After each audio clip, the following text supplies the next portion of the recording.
As you've been hearing, 6 people have been arrested after Gardaí were attacked with fireworks and a Garda van set on fire during scenes of sustained violence and thuggery at Citywest Hotel last night. Barry, you were there in the middle of the whole thing. Can you tell us what it was like to be amongst the rioters?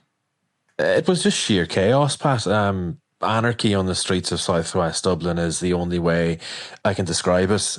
And from early yesterday evening, protesters started the gala outside the IPAS accommodation centre in Citywest, and within a couple of hours, violence erupted. And I got there around 6 o'clock, and by about 6:30, like, you could feel the anger in the air, and to me it was obvious that, look, there's going to be trouble here.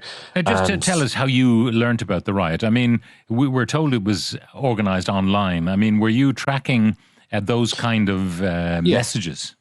Yeah, look, you could see from online, and yesterday, particularly Twitter, or X as it's now called, there was various groups urging people to go to Citywest, to go and to the entrance of the Citywest Hotel for 7:30 p.m. and people were being urged to turn up and protest.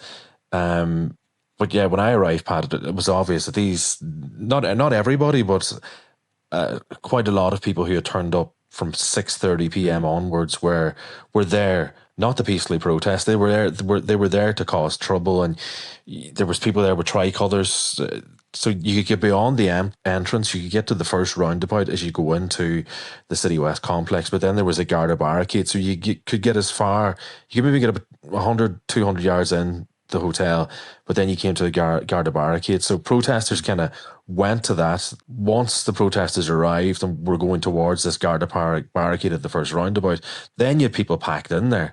And, you know, as I say, from early on, from between 6:30 and 7, there was people there with tricolours, and, you know, they were shouting verbal abuse at this stage at Gardaí. Obviously, they were shouting and mentioning what had happened allegedly to this 10-year-old girl, but then there was people shouting, calling Gardaí fat so-and-so's, calling them paedophiles, shouting that they were going to burn the hotel. You know, pretty violent language from early on. So it was obvious, Pat, that it just needed a spark to set it off. And the thing that I thought set it off last night was there was a group of youngsters arrived in balaclavas on a horseback and in sulkies, and they were trying to break through the barricade. Now, they didn't manage to, but then just when they were there on the horses, it went up a notch.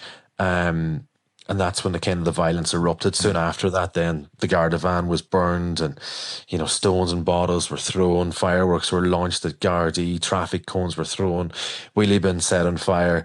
It just all erupted soon after that, and then I suppose within maybe an hour, the public order unit arrived, and I suppose this went on then for a couple of hours until about 10:30. Now, the public order, at what time was it deployed? I mean, and how quickly when they arrived, or were they kind of lurking around somewhere ready to be deployed? In other words, let's not escalate the situation if we don't have to, if the regular phalanx of Gardaí can keep this in order. Let's not escalate. Let's not use water cannon. They did not use the water cannon they had, I believe.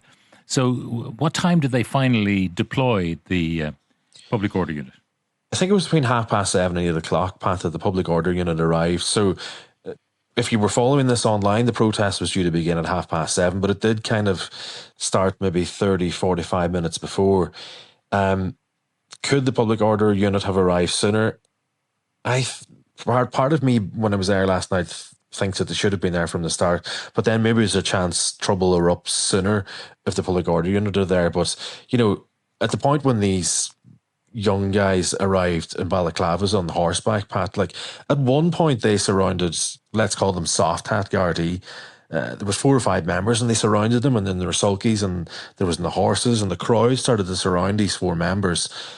And at this point, I was kind of like, Jesus, somebody's going to get hurt here. They've surrounded the guards, but they managed to run off, and I kind of followed the guards up the road then. And then at that point, I heard them on the radio kind of shouting public order, and then public order did arrive very, very soon there. So they may have been lurking around the area, because they did arrive quickly. And to be fair, once public order arrived, they did bring it under well, I won't say under control, but they dispersed it pretty quickly. They got everyone out from, say, the roundabout. They got them out of the grounds completely. They used pepper spray. Like I've been at riots where pepper spray has been used before, Pat, as well. And this was stronger pepper spray. It was kind of coming out of what looked like fire extinguishers, and I could see people holding their eyes and screaming and running off at one point. Like this really did disperse the crowd really, really quickly, and you could smell it in the air. So maybe the guards have learned something from the Dublin riots, because this didn't go on as long as the Dublin riots did. This was dispersed a lot more quickly, but I still think there's probably questions as to should the violence have erupted the way it did last night, because like I sent an email to the Garda press office yesterday, Pat. I think it was late yesterday afternoon, kind of asking what was the Garda plan, because even just following this on social media, I was going there yesterday evening at 6 o'clock. I knew I was going to something that was possibly or likely going to turn violent. Some of the text, funny how these people don't organise riots when an Irish person commits a similar crime. And that's a very telling text. There's a concentration of IPAS people in working class areas where the immigrant almost seems more prominent than the local, the east wall of Dublin, Citywest, Coolock. So some Irish citizens are more exposed to the issue than others. Those in their ivory towers are not overrun by migration.